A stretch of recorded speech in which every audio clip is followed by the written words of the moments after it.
Lars the Dance's little blog for today. Last line: insanity. Keeping it sane, keeping it real, keeping it dignified. Basically, word of the day: psychosomatic.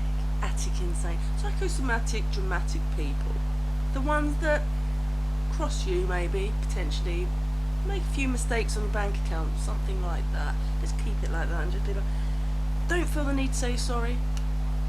It's kind of a principle thing. I'm not bringing it all back round to that, but it's like if you see someone and it's clear that there's something psychosomatic going on because it's drama, basically, then just sort it out. Sort it out. Because, like,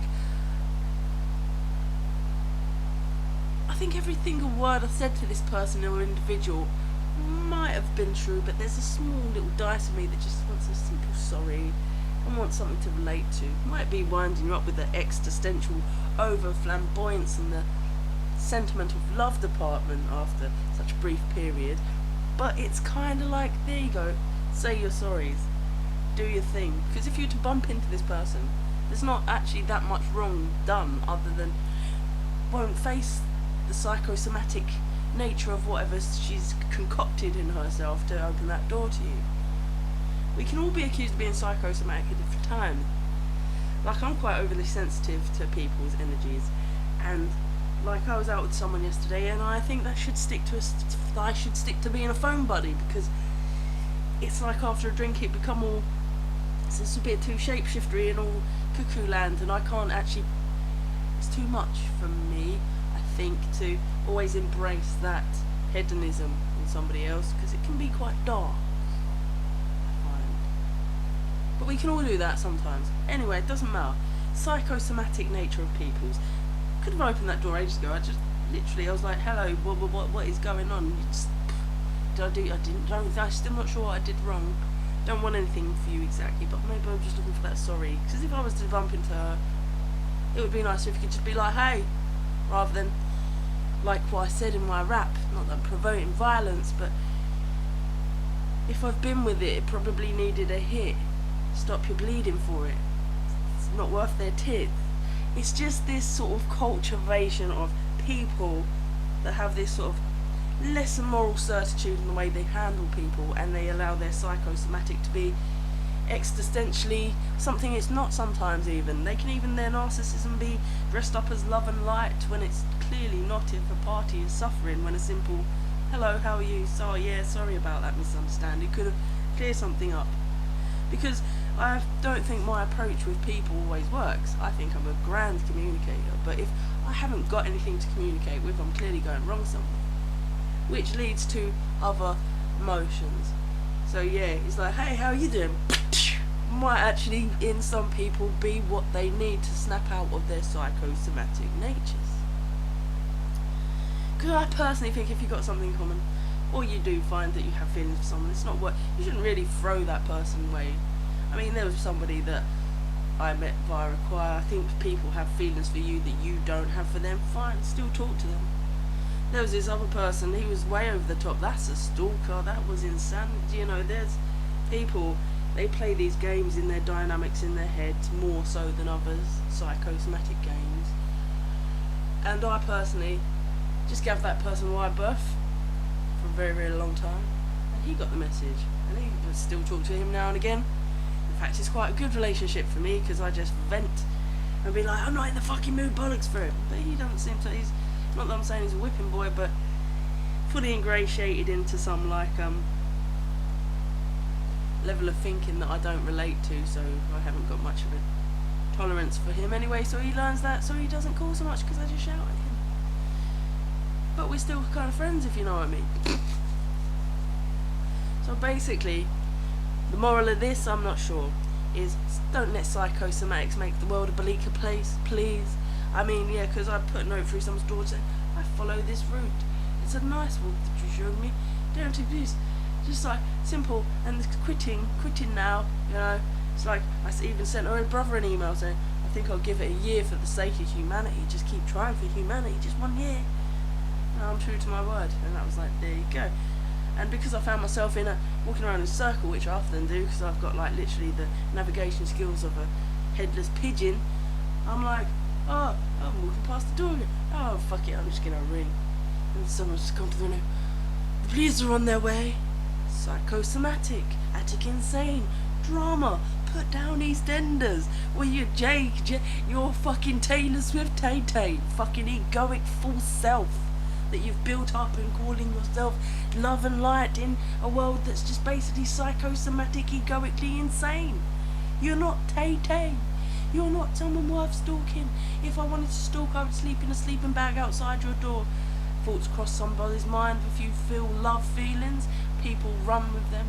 And surely it's nicer to feel and act upon those feelings which you felt were of a wholesome, I've got everything in common with you nature, rather than not. Everybody hates the girl that talks sense, but don't get narcissistic with the totally unrelatable content of what our lives are. With stalking is a real thing. I know a person, I know that somebody, like I said, the guy that I had now shout out, he was actually done for that in his past. And I know another person that kept going to these charities where he'd slept with someone and she was always there, so the feelings were always intense. And he ended up going to prison because she ended up being at a skip that they were both diving. Skip diving and charities, they were on the same scene and they couldn't avoid each other.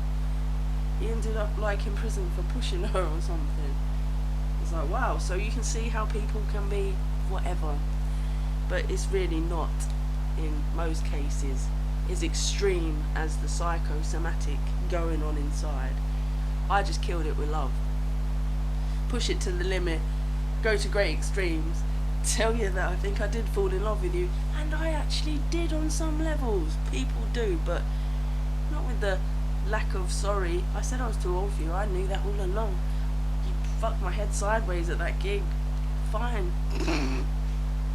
So don't be psychosomatic when people, pansexuality has cultivated this whole new level of lack of humanity and lack of relating. It's fine, look, we've all driven to the edge of sanity by new dynamics in society. Yay! And you still can't win. Something wrong with that. Just saying. Yes. Stop your bleeding for it. Yay! Boom! Yeah. Sometimes it's like there's a level of disassociation going on with these labels of balance and They're just so disassociated, so uncentered, fail to even acknowledge simple facts of, I asked you once not to do that, but you did it again. Why did you slam the door in front of me? I just come to ask you about something. I mean, if you look at it from somebody else's perspective, you'd never, with one empathetic bone in your body, do any of that stuff, would you? It's not like there's demons at your door, just humans. Sometimes all the devils are here in certain mojo that people work with, hence why, no offence to other people that I like get on with and can talk to for hours, but you know, out and about, too many drinks, shape-shifting, seriously, it's like drugs are kind of like demonic, even beer to some people, I suppose. It is kind of, I don't know if it's as you get older, but you start to see things in a different light. My mum likes to drink quite a lot, and it's just like, woo! It is kind of, it can be pretty detrimental on so many levels, even alcohol. I hope she's alright. Bolting off bus, getting off with man, just met. We all do hedonistic things. Some people more so. That's like a cliquey little gang of people, you know, that are just, I swear I'm in some underworld. It's like, where's my friends at? Where's Philly's mates at? They were so straightforward. I was probably, like I said, the probably most complacent out of them when I look back. I'm like, I was complacent, I didn't make efforts and keep up with people, but they were my kind of people because they didn't pull any of this stunt bullshit. They're not folk, like some sort of lowly thug clique or gang culture going on that just supports and ostracizes the dignified want to communicate, you know, doesn't ostracize that person. I get the raw deal all the time. Where's my friends at? Nobody's got my back. I just like, you know, I can't even drink out there because I'm just like, I'm the only person that has my back. Don't get a takeaway on your car. Don't do this. Watch your back, because nobody else is. We're calling the police on you. Psychosomatic, dramatic bitches. Narcissistic tendencies. Hope you enjoyed that blog spot. You know where I am. My phone number's always open. I never answer it anyway. Jesus, if I'm making an effort with someone, I think they should be encouraged. I'm like the special needs kids that needs encouragement to do these things. I actually liked her. I thought she was the real deal.